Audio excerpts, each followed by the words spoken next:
नमस्कार मेरे नौजवान साथियों, कैसे हैं आप सब। आशा करता हूं कि आप सभी स्वस्थ और प्रसन्न होंगे तथा लगातार सीख रहे होंगे। मैं Prem, assistant professor, PSMPG college, geography department Kannauj, आपका स्वागत करता हूं अपने YouTube channel geography with Prem में। दोस्तों, इससे पहले वाले वीडियो में हमने आपसे बात की थी कि अधिवास क्या होता है, अधिवास को कितने भागों में बांटा गया है, जिसमें हमने ग्रामीण अधिवास को देखा था। इसके साथ साथ हमने और भी कई सारे प्रकार देखे थे कि ग्रामीण अधिवास क्या है, नगरीय अधिवास क्या है। इसके साथ साथ हमने मानव अधिवास के प्रतिरूपों पर भी चर्चा की थी। ठीक है, चलिए हम ग्रामीण अधिवास पर बात कर चुके हैं, तो आज हम आपसे बात करेंगे नगरीय अधिवास के बारे में, यानी अर्बन सेटलमेंट। तो चलिए शुरू करते हैं आज का लेक्चर।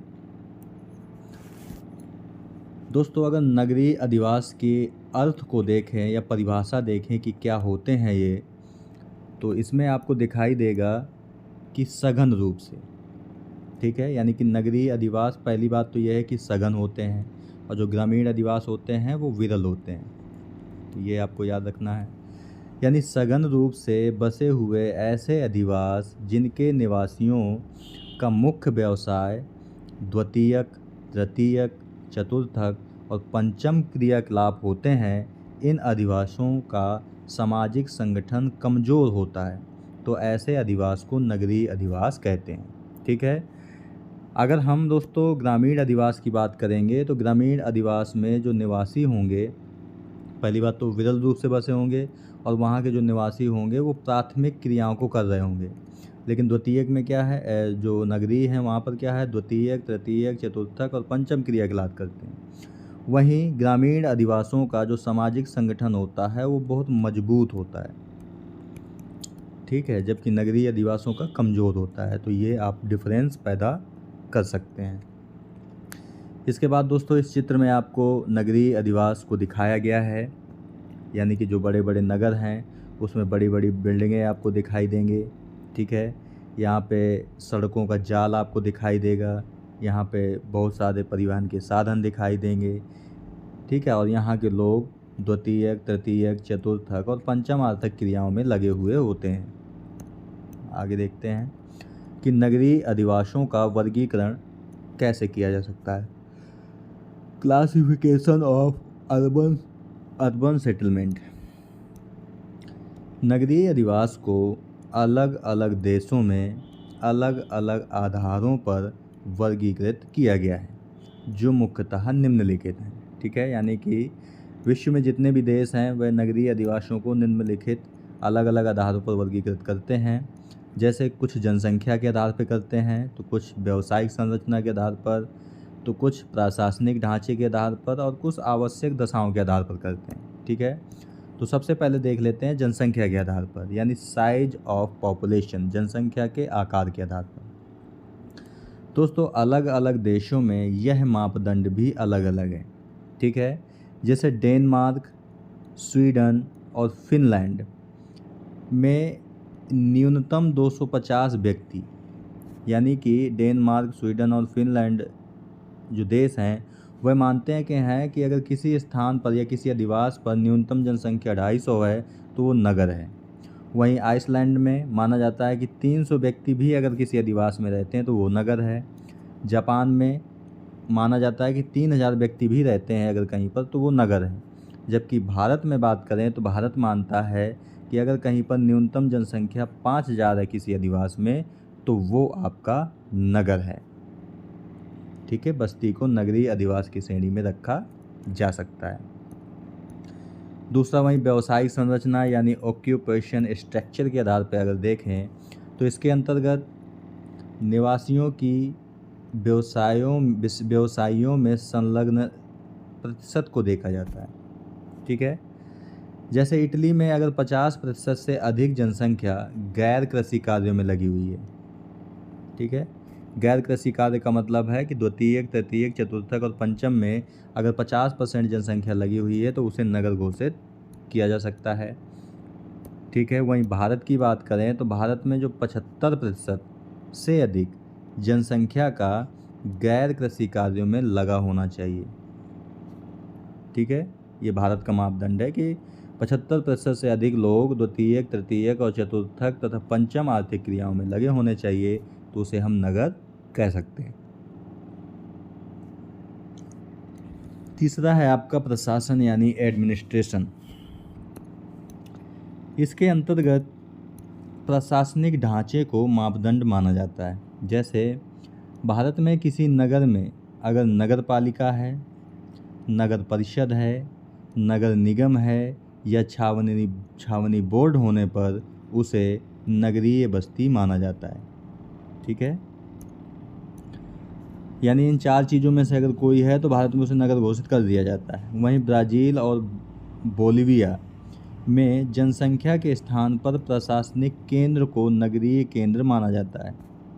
ठीक है, यानी कहने का मतलब ये है कि अगर वहाँ पे नगर पालिका है या नगर परिषद है तो उसे वो केंद्र मानते हैं, यानी कि वो जनसंख्या के आधार पर नगरों का वर्गीकरण नहीं करते ब्राज़ील और बोलिविया में। ठीक है, संपादित कार्यों के आधार को भी आधार माना जा सकता है यहाँ पर। इसके बाद है आवश्यक दशाएं। आवश्यक दशाएं इसके अंतर्गत बस्तियों के द्वारा संपादित किए जाने वाले कार्यों को आधार बनाया जाता है। दोस्तों यहाँ पे आपको डिफरेंस ये याद रखना है कि यहाँ पे लोगों के द्वारा संपादित किए जाने वाले कार्य को आधार नहीं बनाया जा रहा, यहाँ किसी बस्ती के द्वारा संपादित किए जाने वाले कार्य को आधार बनाया जा रहा है। यानी कि जैसे प्रशासनिक नगर हो सकता है, वो औद्योगिक नगर हो सकता है, व्यापारिक नगर हो सकता है। जैसे भारत की ही बात करें तो भारत का जो व्यापारिक नगर है वो आपका मुंबई है। ठीक है, वहीं प्रशासनिक नगर आपका दिल्ली है, वहीं औद्योगिक नगर आपका जमशेदपुर है। ठीक है, यानी कि ये तो एक एग्जाम्पल है और भी कई सारे नगर हो सकते हैं इसी प्रकार के। ठीक है, इसके बाद है कि भारत में नगर होने के लिए आवश्यक दशाएं, यानी कि भारत में जब जो जनगणना होती है, जैसे कि 2011 में लास्ट टाइम पे हुई थी आपकी, तो इस जनगणना के आधार पे ये देखा जाता है कि भारत में ऐसी कौन सी कंडीशन लागू होती हैं जो ये जिससे ये पता चल जाता है कि ये नगर होगा आपका। तो देख लेते हैं। सबसे पहला है कि नगरीय क्षेत्र में या तो नगर पालिका, नगर निगम या फिर अगर छावनी बोर्ड है अगर, अथवा अनुसूचित शहरी क्षेत्र समिति है, तो यानी कि ये मौजूद होनी चाहिए आपकी। ठीक है, तो ये आपको याद रखना है कि भारत में हम उसे ही नगर कह सकते हैं जिसमें नगर पालिका हो, नगर निगम हो या छावनी बोर्ड हो या अधिसूचित शहरी क्षेत्र मौजूद हो, तो वो आपका नगर के अंतर्गत आएगा। दूसरा इसका मापदंड है कि कम से कम जनसंख्या 5000 होनी चाहिए। ठीक है, अधिकतम कितनी भी हो सकती है लेकिन 5000 से कम तो नहीं होनी चाहिए। और यहाँ पे कार्यशील पुरुष जनसंख्या को, दोस्तों ये आपको याद रखना है कि यहाँ पे स्त्रियों की बात नहीं की जा रही है, यहाँ पे पुरुषों की बात की जा रही है। यानी कि जो काम करने वाले पुरुष हैं, ये आप ऐसे समझ सकते हो कि अगर काम करने वाले 100 पुरुष हैं, ठीक है, तो कम से कम 75% आकृषि क्षेत्र में लगे हों। यानी कहने का मतलब है कि अगर 100 पुरुष काम करने वाले हैं तो इनमें 75 लोग गैर कृषि कार्यों में लगे होने चाहिए, यानी कि कृषि में काम ना कर रहे हों, वे द्वितीयक, तृतीयक, चतुर्थक व पंचम आर्थिक क्रियाओं को कर रहे हों। कितने? 75% पुरुष जनसंख्या, 75% कार्यशील पुरुष जनसंख्या गैर कृषि कार्यों में लगी होनी चाहिए। और चौथा है आपका कि जो जनसंख्या का घनत्व है वो कम से कम 400 व्यक्ति प्रति वर्ग किलोमीटर होना चाहिए। और आपको बता दें यहाँ पे कि 2011 की जनगणना के अनुसार भारत का जो जनसंख्या घनत्व है वो 382 व्यक्ति प्रति वर्ग किलोमीटर है। ठीक है, तो दोस्तों ये 4 मापदंड हैं आपके। अगर ये चारों मापदंड कहीं पे पूरे होते हैं तो उसे भारत में नगर मान लिया जाता है। कम से कम जनसंख्या 5000, 75% लोग गैर कृषि कार्यों में लगे हों पुरुष जनसंख्या, और 400 व्यक्ति जनसंख्या घनत्व हो, और साथ ही साथ वहाँ पे नगर पालिका हो, नगर निगम हो, छावनी बोर्ड हो या अधिसूचित शहरी क्षेत्र समिति हो, तो उसे हम नगर कह सकते हैं। ठीक है, आगे देखते हैं। दोस्तों, जनसंख्या के आधार पर भारत के नगर, यानी कि भारत में जनसंख्या के आधार पर भारत में नगरों के जो प्रकार हैं वो 6 वर्ग हैं। यानी जनसंख्या के आधार पर भारत के नगरों को 6 वर्गों में विभाजित किया गया है। कौन कौन से? जो पहले वर्ग में आने वाले नगर हैं उनकी जनसंख्या 1 लाख या उससे ऊपर होनी चाहिए, यानी कि 1 लाख या इससे अधिक जनसंख्या वाले जो नगर हैं वो पहले वर्ग में आते हैं। ऐसे नगर जिनकी जनसंख्या 50,000 से लेकर के 99,999 है वो क्लास 2 यानी कि दूसरे वर्ग में आते हैं। ऐसे नगर जिनकी जनसंख्या 20,000 से लेकर के 49,999 है वो क्लास 3 यानी कि तीसरे वर्ग में आते हैं। और ऐसे नगर जिनकी जनसंख्या 10,000 से लेकर के 19,999 है वो क्लास 4 यानी कि चौथे में आते हैं। और ऐसे नगर जिनकी जनसंख्या 5,000 या 9,999 के बीच है वो क्लास 5 में आते हैं। और ऐसे नगर जिनकी जनसंख्या 5,000 के आसपास है वह आपके 6वें वर्ग में आते हैं। ठीक है, तो ये वर्ग आपको याद रखना है कि भारत के जनसंख्या के आधार पर 6 प्रकार के नगर या 6 वर्गों में रखा गया है। ठीक है, अब दोस्तों नगरीय अधिवासियों के प्रकारों को हम देख लेते हैं। Types of urban settlement. नगरीय अधिवासियों का वर्गीकरण सामान्यतः निम्नलिखित आधारों पर किया जाता है: आकार के आधार पर, उपलब्ध सुविधाओं के आधार पर, किए जाने वाले कार्य के आधार पर और जनसंख्या के आधार पर। ठीक है, ये 4 प्रमुख आधार हैं। उपर्युक्त आधारों पर नगरीय अधिवासियों को निम्नलिखित 4 प्रकार में बांटा गया है। ठीक है, वो कौन कौन से हैं? पहला है नगर या शहर जिसे आप सिटी कहते हो। इसके बाद है आपका महानगर, इसे मेट्रो सिटी भी बोलते हैं और इसे मिलियन सिटी भी बोलते हैं। तो ये भी आपको याद रखना है।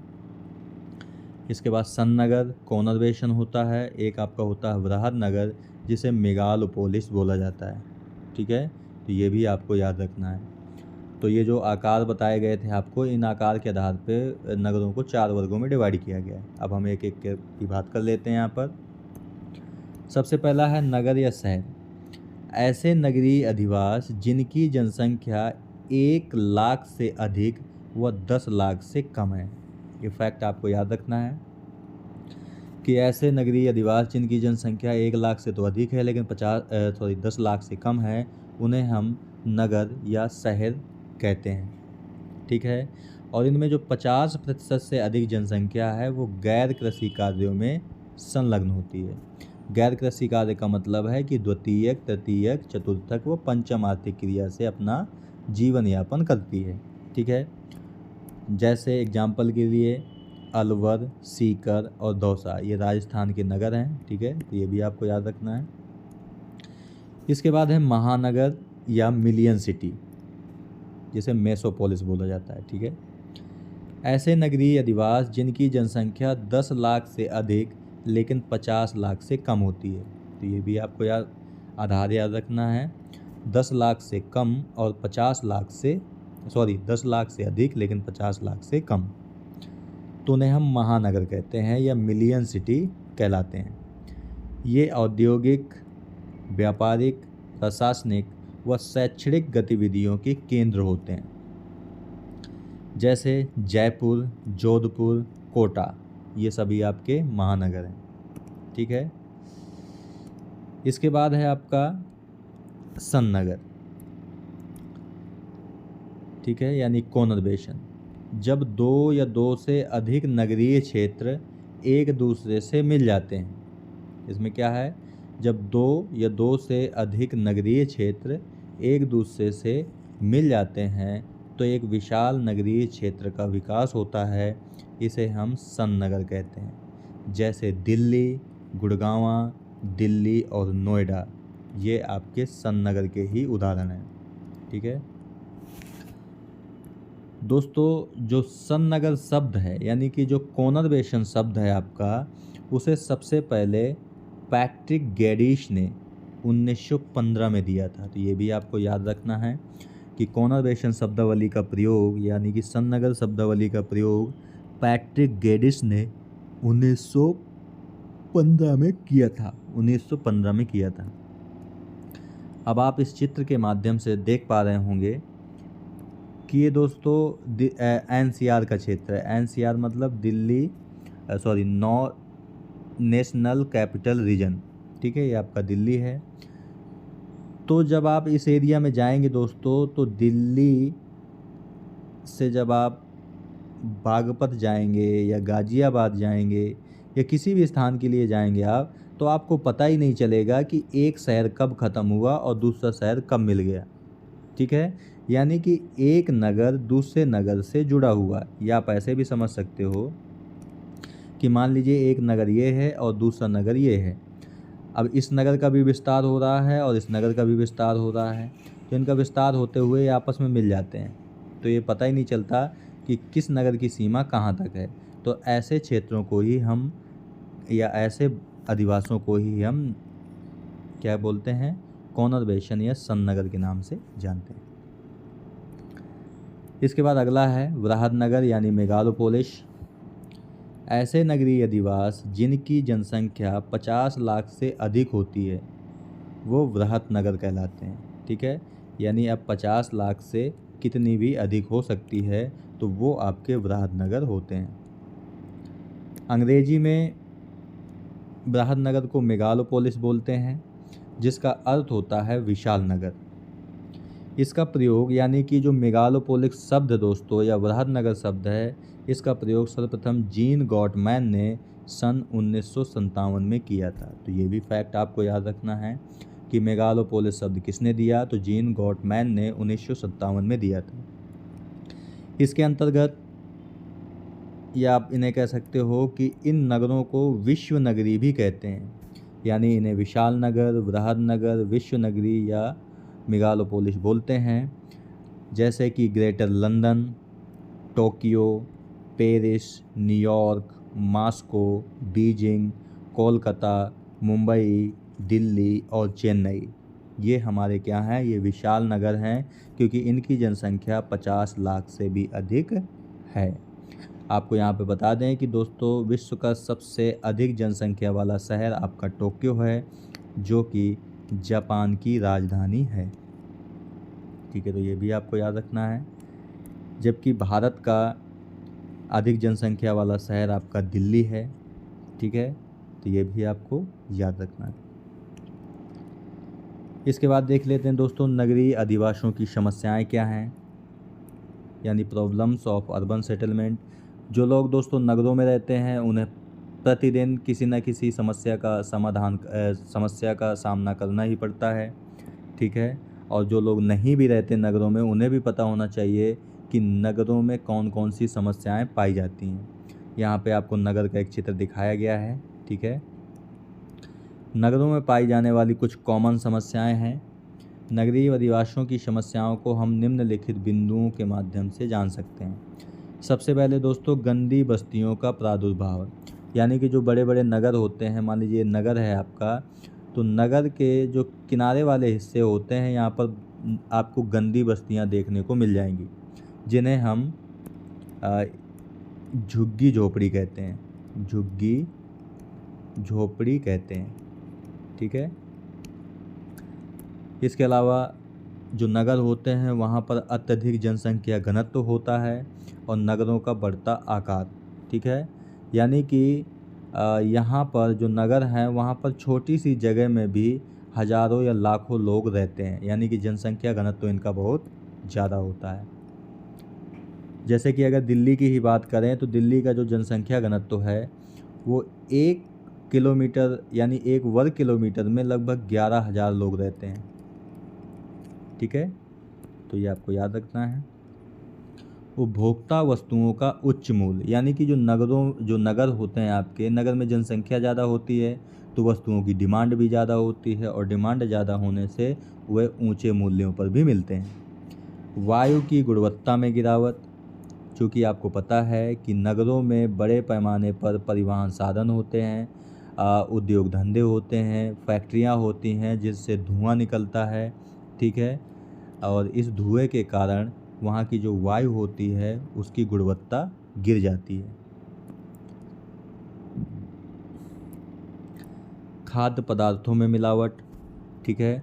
तो जो दोस्तों नगर होते हैं आपके, वहाँ पर वस्तुओं की डिमांड ज़्यादा होती है और सप्लाई कम होती है, इसलिए लोग वहाँ पर खाद्य पदार्थों में मिलावट का इस्तेमाल करते हैं, ठीक है। अपराधों का बढ़ता स्तर, शहरों में अपराध भी बड़े पैमाने पर होता है, जैसे कि चोरी है, लूट है, स्नैचिंग है, ठीक है। तो ये भी आपको अपराध मिलेंगे शहरों में ही। इसके अलावा तीव्र सामाजिक आर्थिक विषमता और सामाजिक असहयोग, इसके कहने का मतलब है ये है, अगर हम आर्थिक की बात करेंगे तो कुछ लोग अमीर होते हैं, बहुत ज़्यादा अमीर होते हैं, तो कुछ लोग यहाँ पर बहुत ही ज़्यादा गरीब होते हैं, ठीक है। और सामाजिक असहयोग का मतलब है कि यहाँ पर लोग एक दूसरे की मदद करने से कतराते हैं, तो सामाजिक असहयोग की भावना पाई जाती है। इसके अलावा ट्रैफिक की समस्या, क्योंकि दोस्तों एक नगर होता है जो आपका, नगर में सड़कें नहीं बढ़ रही होती हैं, सड़कें तो फिक्स होती हैं, लेकिन साधन बहुत अधिक मात्रा में बढ़ रहे होते हैं, ठीक है। तो जिससे परिवहन के जो ट्रैफिक की समस्या है वो बहुत ज़्यादा होती है, घंटों जाम में लगा रहना पड़ता है एक एक जगह पर। यानी कि अगर आपको नगर के अंदर 2 किलोमीटर भी जाना है तो हो सकता है आपको 4 से 5 घंटे का समय लग जाएगा, ठीक है, क्योंकि ट्रैफिक की समस्या इतनी ज़्यादा है। इसके अलावा दोस्तों ध्वनि प्रदूषण, चूँकि ट्रांसपोर्ट नगरों में बहुत ज़्यादा होता है, उद्योग बहुत ज़्यादा लगे होते हैं, ठीक है, तो उनसे जो निकलने वाली ध्वनि होती है, इन ध्वनियों के कारण आपका ध्वनि प्रदूषण बहुत ज़्यादा होता है। इसके अलावा पीने के पानी की कमी, दोस्तों जो बड़े बड़े शहर हैं आपके, वहाँ पर पीने के पानी की कमी होती है, क्योंकि जो जितने भी शहर हैं आपके बड़े बड़े, वो किसी न किसी नदी के किनारे ही बसे हुए हैं, ठीक है। तो नदी के जो पास वाले बस्ती होगी वहाँ पर तो पानी पहुँचाना आसान होता है, लेकिन जैसे जैसे नदी से दूर होते चले जाते हैं हम, पानी की समस्या लगातार बढ़ती चली जाती है। इसके अलावा ठोस कचरा प्रबंधन की समस्या, ठीक है। इसके कहने का मतलब ये है कि नगर में रहने वाले जो लोग हैं वे अपने घरों से जो कचरा निकलता है उनका, या अवशिष्ट पदार्थ निकलते हैं, उन अवशिष्ट पदार्थों को प्रॉपर जगह नहीं होती कि कहाँ पर रखा जाए इसे ही हम कहते हैं कचरा प्रबंधन की समस्या। आपने बड़े बड़े जो शहर हैं उनके किनारे वाले भागों में आपने कचरे के पहाड़ देखे होंगे, बड़े बड़े कचरों के ढेर देखे होंगे।